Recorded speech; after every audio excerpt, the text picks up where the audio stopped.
A woman will literally rewrite the entire story of your relationship inside her head. She'll rehearse the breakup speech more new and mentally move on, all because you failed to do something she desperately wanted but refused to ask for. And the worst part? You'll have absolutely no clue what even happened until right now, because I'm about to tell you everything. Let me start with a confession.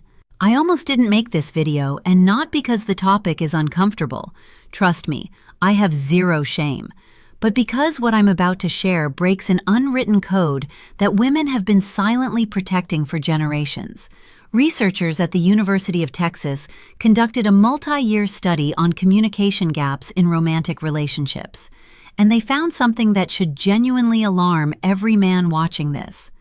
72% of women admitted to wanting specific behaviors from their partner that they had never once verbally requested. Not because they forgot, not because it wasn't important, because they believe that having to ask would strip the behavior of its meaning entirely. She would rather go without the thing she wants than have to explain it to you. That's not stubbornness. That's not a flaw. That's wiring. And if you don't understand that wiring, you will keep losing women who are completely in love with you. And you'll never understand why women rarely say what they truly want, why they left. Now, I titled this video Dirty for a reason, but probably not the reason you're thinking. Some of these are physically intimate, sure, but most of them are dirty in a different way. They're the thoughts she buries because society told her wanting them makes her too much, too needy, too traditional, too intense. So she shoves them into a mental vault, locks it, swallows the key, and prays that somehow you just figure it out. Well, today is the day you figure it out. And I'll warn you, number 3 on this list is the one that breaks most relationships. Silently, invisibly, without a single argument, it just erodes things until one day she's gone, and you're holding your phone wondering when everything changed. So, pay attention when we get there. Here we go. Number 7. Interrupt overthinking with physical certainty. Every woman has a version of this moment. She's spiraling. Maybe it's about work. Maybe it's about something her mother said. Maybe it's about a comment her friend made 3 days ago that she's been mentally dissecting with forensic precision. Her brain is running 17 tabs, and none of them are loading properly. What most men do in the situation is try to fix it. They start troubleshooting. Well, have you tried talking to your boss? Maybe just don't respond to her text. And from a logical standpoint, that makes perfect sense. Problem identified. Solution offered. Case closed. But here's what she actually wants, and what she will chew her own off before requesting. She wants you to walk over without saying a single word. Take her face in both hands and kiss her forehead, or pull her against your chest and just hold there. No advice, no commentary, just your physical presence communicating something that words consistently fail to deliver. I'm here. I'm solid. You can fall apart for a second because I'm not going anywhere. Neuroscientist Dr. Tiffany Field, who founded the Touch Research Institute at the University of Miami, has published over 100 studies proving that physical touch reduces cortisol levels by up to 31% within minutes. But here's what the data doesn't capture: the snort's emotional weight of unsolicited touch. Secret number 1, emotional safety from someone you trust. That's not just stress relief, that's safety made physical. She snorts, won't ask for this because asking for comfort feels like admitting weakness. Most women have been conditioned to handle everything themselves. Requesting to be held feels like filing a formal complaint against her own independence. So she spirals alone and quietly resents that you didn't notice. You don't need to read her mind. You need to read her shoulders. If they're tense, if she's gone quiet, if she's scrolling her phone but clearly not absorbing anything, that's your signal. Don't ask what's wrong. Just close the distance and be the interruption her nervous system is begging for. Number 6. Say her name during intimate moments and not just those moments. There is something neurologically electric about hearing your own name spoken by someone you're attracted to. A study from the journal Brain Research found that hearing your own name activates specific regions of the left hemisphere associated with self-representation and identity processing. Your name is the one word in any language that your brain treats as fundamentally yours. Now apply that to intimacy. Not just physical intimacy, though. Yes, absolutely that. But also the quiet moments when you're cooking together and he says your name before asking you to hand him the salt. When you're walking ahead of him and he calls your name just to make you turn around so he can look at you. When he's telling a story to his friends and says, "So then Sarah turns to me." And the fact that she exists in his narrative by name, not as my girlfriend or she, but as her. Most men default to pet names. Babe, baby, hun. Those are warm and familiar, but also generic. Every woman he's ever dated was probably Babe at some point. Her name, though, that's exclusively hers. And when you use it in a moment of intensity, a whispered confession, a heated argument where you stop and say her actual name, a moment of closeness where her name is the only word you can manage, that creates a response that pet names simply cannot replicate. She'll never ask you to use her name more often because that would make it feel manufactured. The power is that it feels instinctive, like you're so consumed by her specifically that her name is the word your brain reaches for automatically. Number 5, handle another man's attention toward her with calm dominance, not reactive jealousy. This one is spicy, and I know it's going to trigger some debate, so let me be precise. She does not want you to start a fight or make a scene.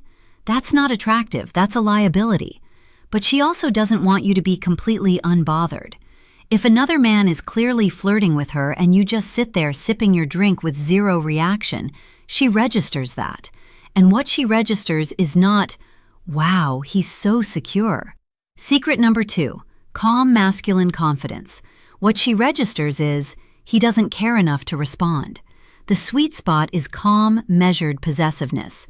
You walk over, you place your hand on her lower back. You look the other guy in the eye with completely relaxed confidence that says, "I have exactly what you're doing, and I'm not even slightly threatened, but she's with me, and we both know it." Maybe you extend a handshake. Maybe you introduce yourself. Maybe you simply redirect the conversation with a casual smile that communicates absolute ownership of the situation. Evolutionary psychologist Dr. David Buss found that women consistently rated proportional mate guarding as attractive. The key word is proportional. Too much and she feels controlled. Too little and she feels unvalued. But that middle ground where you acknowledge the situation without being destabilized by it, that is profoundly attractive on both a conscious and subconscious level. The dirty part. She might even enjoy the moment a little, not because she wants to make you jealous, but because your response tells her everything about your confidence, your investment, and your willingness to claim her without caging her. That distinction, claiming versus caging, is where most guys get it catastrophically wrong. Number 4, take something off her plate without announcing it. This is the silent killer of female attraction, and almost nobody is talking about it. The American Psychological Association's 2023 Stress in America survey found that women reported significantly higher levels of chronic stress than men across every measured category: work, family, household management, emotional labor, logistics, scheduling. She is running an invisible project management system in her head at all times, and most of it goes completely unnoticed. She wants you to identify one thing on her mental checklist without her having to delegate it and just handle it quietly, completely without expecting a parade. The car needs an oil change. It's done. She mentioned the kitchen faucet is dripping, fixed by the time she gets home. She's been stressing about groceries. The fridge is stocked, not because she asked, because you paid attention and acted. Researcher Eve Rodsky calls this cognitive labor in her book Fair Play. Her research shows that in most heterosexual relationships, women carry roughly 70% of this invisible workload. And the exhaustion isn't from the tasks themselves. It's from being the only person who remembers that the tasks exist. When a man proactively handles something without being told, it creates a wave of relief and attraction that is almost embarrassingly powerful. She feels genuinely cared for, not because, secret number 3, feeling deeply understood. The task was hard because the noticing was rare. She'll never ask you to do this because asking you to take something off her plate is ironically another thing on her plate. The moment she has to identify the task, explain it, and follow up on whether you did it, she's done more work than if she'd handled it herself. The magic is in the initiative. The magic is in her coming home and realizing something is already done, and she didn't have to think about it for even 1 second. Men who master clears throughout this become addictive, because in a world where she has to manage everything, the man who manages something for her becomes the only place she can actually rest. Number 3. This is the relationship killer I warned you about. She wants you to pursue her after you already have her. That's it. That's the whole thing. And it is staggering how many men completely abandon this the moment the relationship becomes official. During the dating phase, you were incredible. You texted first, you planned dates, you complimented her without being prompted. Every interaction felt like you were actively choosing her. Like being with her was a privilege you didn't take for granted. Then you got comfortable. And comfort is wonderful. But somewhere between comfort and complacency, you stopped doing the things that made her fall for you. Not because you stopped caring, because you assumed the work was done. Dr. John Gottman, whose research has predicted divorce with over 90% accuracy, identifies this as the erosion of turning toward. His data shows that couples who eventually separated had a turning toward rate of only 33%, while couples who stayed together maintained a rate above 80%. She doesn't need grand romantic gestures every week. She needs evidence. Consistent, undeniable evidence that you would choose her again today. That if you met her for the first time this afternoon, you'd still pursue her. That she hasn't become furniture in your life. She will never vocalize this because saying, "I need you to pursue me again," feels desperate. So instead, she goes quiet. She pulls back. She starts investing less because you invested less first. And by the time the conversation happens, if it ever does, the distance has already hardened into something much more difficult to reverse. A random Tuesday text that says, "I was just thinking about you and had to tell you," takes 4 seconds to send and can sustain weeks of emotional connection. A secret number 4, consistency over sweet words. Planned date night. Not because she asked, but because you refuse to stop being the man who plans things. Communicates more than 1,000 "I love you" on autopilot. The men who keep pursuing their partners long after the chase is over are the men whose partners never stop being in love with them. The men who stop, they become roommates slowly, painlessly, and then all at once. Number 2, be verbally explicit about your desire for her, specifically her. Most men think women want to hear that they're beautiful, and they do. But your beautiful is the baseline. It's the equivalent of tipping 15%. The Stoic expected snorts, and it doesn't leave an impression. What she actually wants, what makes her replay your words at 2 a.m. in the morning, is specificity. Not "you're beautiful," but the way you tilt your head when you're thinking about something serious makes it physically difficult for me to concentrate.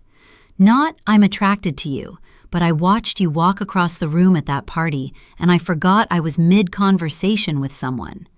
Not "you look good," but that thing you did with your hair today, I've been distracted since this morning and it's becoming a problem. The dirty element here is intensity. She wants to feel like your attraction to her is slightly unmanageable.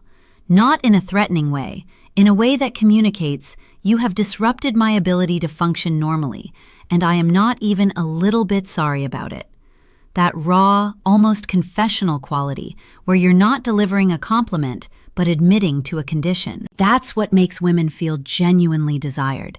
She'll never ask for this because you can't request obsession. It has to come from authentic overwhelm. And the beautiful thing is, if you actually feel it, all you have to do is stop censoring yourself.